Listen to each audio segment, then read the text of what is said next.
What's up, scrappy peeps? It's Adele from Inkie Quill, and today I'm up with a little project life process video using bits and pieces from my stash. So this video was filmed in my crazy weekend of getting as many layouts done as I possibly could. I ended up doing 39 layouts in one weekend, which was amazing. Keep in mind, I did kind of give up the adult duties like cleaning and changing the baby and all of those things, and Aaron stepped up and did an amazing job so that I could get some good scrapbooking in. So this one's using bits and pieces from my stash. I've got a whole collection of 4x6 cards that I'm trying to use up because I don't use them too often. So this is a photo that is in a 4x6 slot in the pocket page protector, but it's only 3x4. And so if you're new to Project Life, don't feel like you have to have photos the same size as the actual pocket that it's going in. It can always be smaller, and you can mount it to a card and kind of make a mini layout, I guess you could say. So I've rediscovered my roller stamps. I have a video, an old video, I think it was like the first Inkie June marathon that I did, about how I store my roller stamps, which is why these ones have numbers on top. So if you just search Inkie Quill roller stamps, it'll pop up. But I've rediscovered some old faves. These October afternoon ones are some of my favorite roller stamps. I love the fonts. I love the size. They're a little bit wider than your typical American Crafts roller stamps that they create, and I've fallen back in love with them. So what I do is I have this big container in my craft room that has all of them in there. Well, it has the rest of them in there, and then under my desk I keep a small stash of probably about, I think there's probably about 8 to 10 in this little bucket. And I just recently what's the word I'm looking for? Kind of recircled. That's not a word. I'm making it a word. I recircled my roller stamp stash and changed out some of the ones that I had quick access to some of the older favorites that I used to love. And I keep this little basket right under my desk shelf so I can easily grab it at all times. And I think it's a really nice way to add some stamping to your layouts and to your Project Life pages without having to search through wooden stamps and sheets and sheets and sheets of clear stamps in your stash. They're just really handy. I can't recommend, if you're starting scrapbooking and you want to get into stamping, just buy yourself one roller stamp and see how you go, because I think you'll like it. So this ends up being one of my favorite cards I think that I've made for a long time. And I think it's the combination of this little white text box, the typewriter font of the I Heart This, and then my cursive of my journaling. I love it. And I did dark splatters.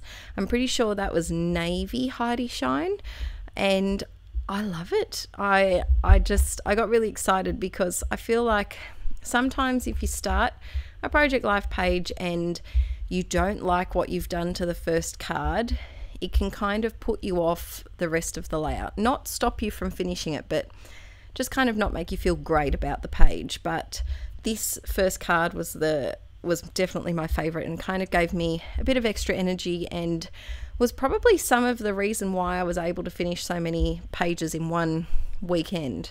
Not the whole reason, but it was the first page that I created on the weekend, and it did give me a bit of a boost and a bit of a, I can do this. So this next one, I think this card is from an older past Citrus Twist kit. It looks like the font that they use, so I'm guessing that's where it's from. And it's a 3x4 horizontal photo of Archie and Aaron playing freaking Clash of Clans in bed. It's a mobile game that Aaron's obsessed with, and he's also got our son obsessed with it.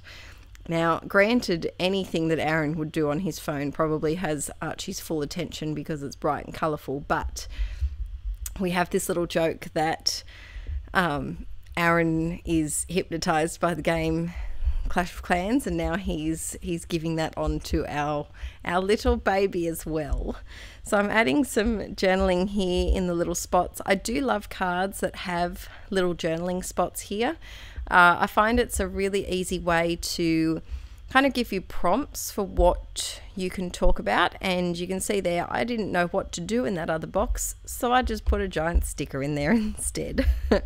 I'm using up some of my older well, not older, they're only the last few months, but past kits, I guess you could say, just to try and get them used up. I've had this question quite a bit.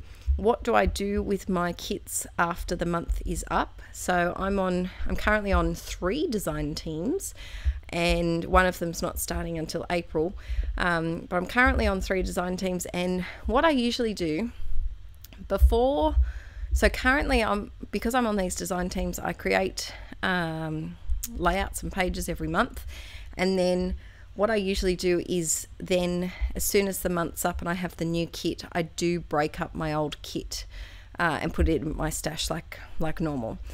When I wasn't on design teams and I was getting kits, I would usually keep the kit together until it was about maybe half used, 2/3 of the way used, and then I do break them up into my stash. I just find it, once you get to that point where there's less choice for embellishments and papers, it makes it a lot less interesting to use the kit, I guess you could say.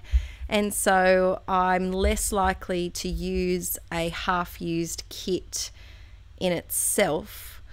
I'm more likely to use a half sheet of stickers in my stash, if that, yeah.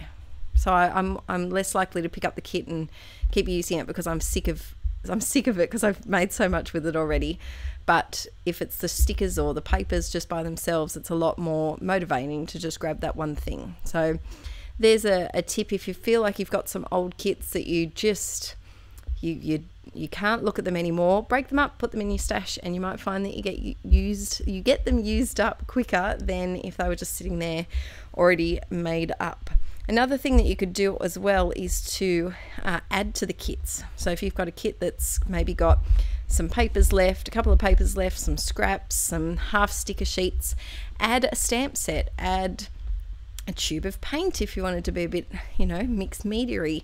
Add some more papers and see if you can bring some new life to your half-used kit. While I've been blabbing on, I'm literally just sticking little stickers from my stash, trying to use up these sticker sheets onto the photos. This was moving week, so this is in October.